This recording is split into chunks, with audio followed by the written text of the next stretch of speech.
Hello everyone, as you know we have completed our previous chapters and now proceed towards the next chapter, that is international organizations.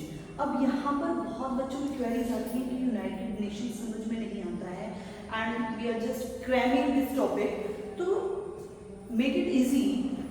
इसमें आपको 3 parts बनाने हैं। Simply United nation को 3 parts में divide करना है।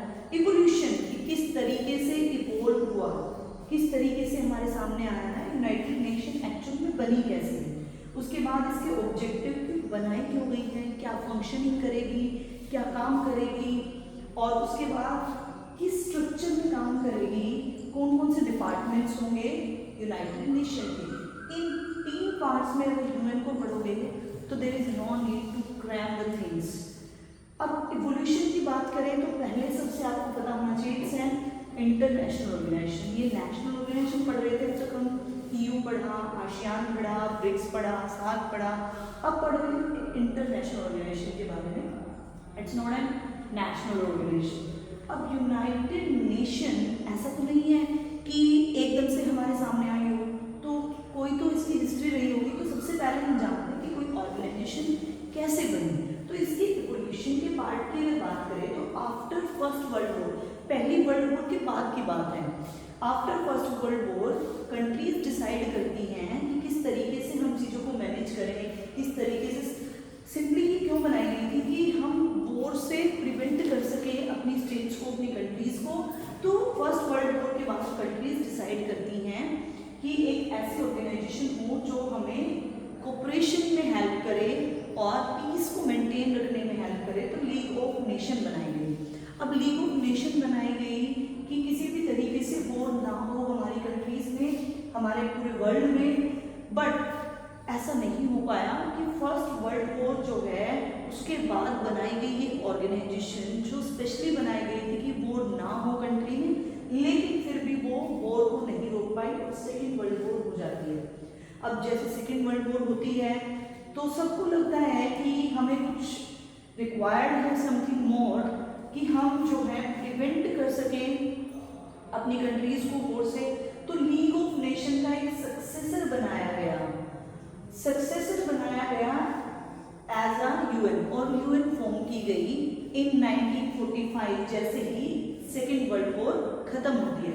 देखें अब याद कैसे रखेंगे कि हमारा जो इवोल्यूशन है कि यूनाइटेड नेशन हमारे सामने कैसे आई। तो पहले after first world war, remember it, after first world war we are talking, and then after second world war. First world war के बाद इसकी शुरुआत की गई in the form of league of nation. बहुत अच्छा काम किया लीग ऑफ नेशन ने भी, बहुत कोशिश की। ऐसा नहीं है कि हम पूरी तरीके से वॉर को नहीं रोक पाए तो इट वाज अ फेलियर। ये कोई फेलियर नहीं था, इन्होंने बहुत कोशिश की ऑर्गेनाइजेशन ने कि कोऑपरेशन बनाए रखे स्टेट्स के बीच में। और यही बड़ी बात थी कि जो हॉस्टिलिटी थी वो ज़्यादा नहीं हो पाई वॉर में, क्योंकि इन्होंने बहुत इम्प्लीमेंट की थी चीज़ें, पॉलिसीज, जिसकी वजह से इन्होंने जो सेकेंड वर्ल्ड वॉर है उसमें जो और ज़्यादा नुकसान हो सकता था वो नहीं हुआ।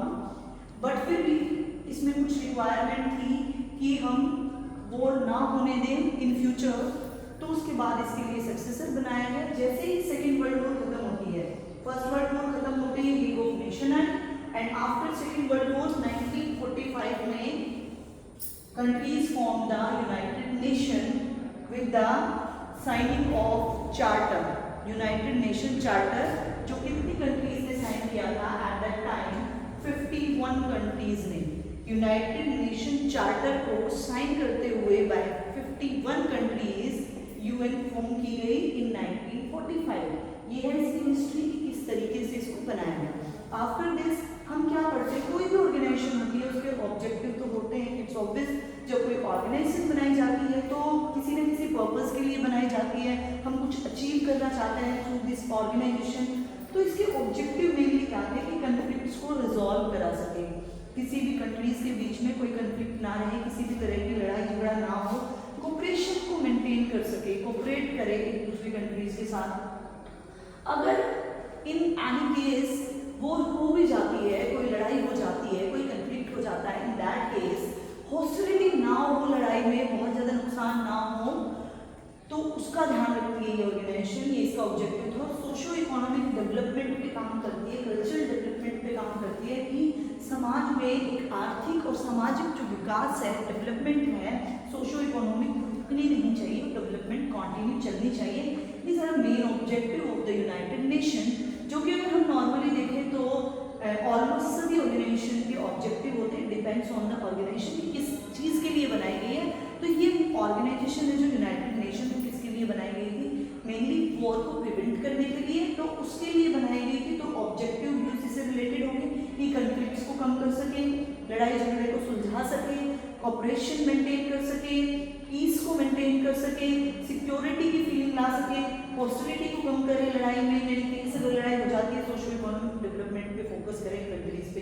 अब बात आती है इसके स्ट्रक्चर की कि किस तरीके से अब यूनाइटेड नेशन एक इंटरनेशनल ऑर्गेनाइजेशन है, सो ऑब्वियस इसको डिपार्टमेंट्स की स्ट्रक्चर की जरूरत होगी।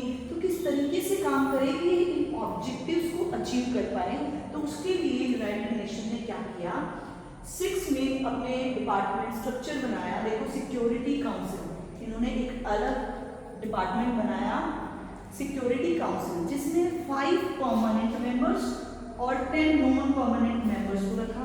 परमानेंट मेंबर्स के पास क्या होगी? वीटो पावर, जो कि पॉलिटिकल हायर पावर होती है, जो हमने लास्ट वीडियो में भी पढ़ा था कि जो फ्रांस है उसके पास क्या है, हमारी वीटो पावर है। तो इसीलिए जो ईयू में इन्फ्लुएंस है, पॉलिटिकल इन्फ्लुएंस वो बहुत ज़्यादा है, क्योंकि ईयू का एक मेंबर फ्रांस जिसके पास वीटो पावर है, वो यूएन का परमानेंट मेंबर है। ये हमने लास्ट वीडियो में भी डिस्कस किया था। तो 5 परमानेंट मेंबर होते हैं और 10 नॉन परमानेंट। परमानेंट मेंबर बनने के लिए कुछ क्राइटेरिया रखा इन्होंने कि पॉपुलेशन जो है वो ज़्यादा होनी चाहिए, जीडीपी अच्छा होना चाहिए, और ह्यूमन जो इकोनॉमिक डेवलपमेंट है वो अच्छी होनी चाहिए, डेमोक्रेसी होनी चाहिए, डेमोक्रेटिक कंट्री होनी चाहिए। तो कुछ रिक्वायरमेंट्स हैं, वो क्राइटेरिया रखा, वो जो फुलफिल करता है परमानेंट मेंबर बनता है। After international court of justice, अब यहाँ पर जजेस को इलेक्ट किया जाएगा इंटरनेशनल लेवल पे, और यहाँ पर ये इंटरनेशनल कोर्ट क्यों बनाया गया, ताकि जो कंफ्लिक्ट है, क्योंकि ये एक इंटरनेशनल ऑर्गेनाइजेशन है, अब इसमें जो कंफ्लिक्ट होंगे तो किसी भी कंट्री के फेवर में ना हो, वो सबके लिए इक्वल हो, उसके लिए इंटरनेशनल कोर्ट ऑफ जस्टिस बनाया गया। लेकिन फिर भी इन्होंने क्या रूल फाइनलाइज किया कि जो यहाँ पर डिसीजन लिया जाएगा वो किसी पे इम्पोज नहीं किया जाएगा जबरदस्ती, सिर्फ ये क्या करेंगे, जस्टिस के लिए काम करेंगे, बट किसी तरह की कोई पनिशमेंट देने का इनके पास कोई राइट नहीं है।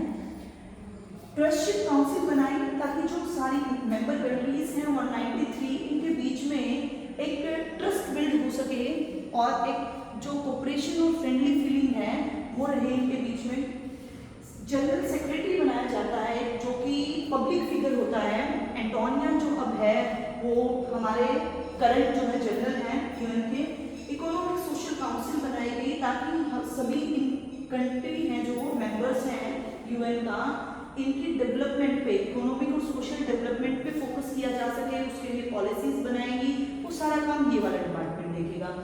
जनरल असेंबली बनाएगी जिसमें कि 193 कंट्रीज स्टेट मेंबर्स हैं, सबकी एक वोट होगी, एक मेंबर होगा हर एक कंट्री से, और हर कंट्री की एक वोट होगी, मींस एक मेंबर की एक वोट होगी। तो इस तरीके से स्ट्रक्चर तैयार किया यूनाइटेड नेशन ने, इस तरीके से अपने ऑब्जेक्टिव्स को अचीव करने के लिए स्ट्रक्चर बनाया, डिफरेंट डिपार्टमेंट्स में काम किया। और यूनाइटेड नेशन में आप लोग कंफ्यूज नहीं होना है, एवोल्यूशन पढ़ लिया कि किस तरीके से हमारे सामने आई, क्यों बनाई गई, क्या रीजन था और किस तरीके से फॉर्म हुई यूएन, उसके बाद इसके ऑब्जेक्टिव क्या थे, उन ऑब्जेक्टिव्स को अचीव करने के लिए इन्होंने कौन कौन से डिपार्टमेंट्स बनाए।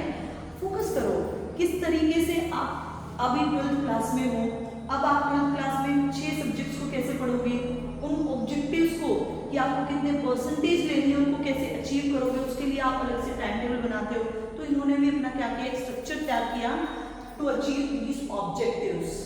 ओके, अब इसके बाद इसमें नेक्स्ट वीडियो में हम देखेंगे कि यूएन के रिलेशन कैसे हैं इंडिया के साथ, इंडिया कैसे इसका पार्ट बना, किस तरीके से इंडिया भी बिड कर रहा है, इंडिया भी दावा कर रहा है यूएन का परमानेंट मेंबर बन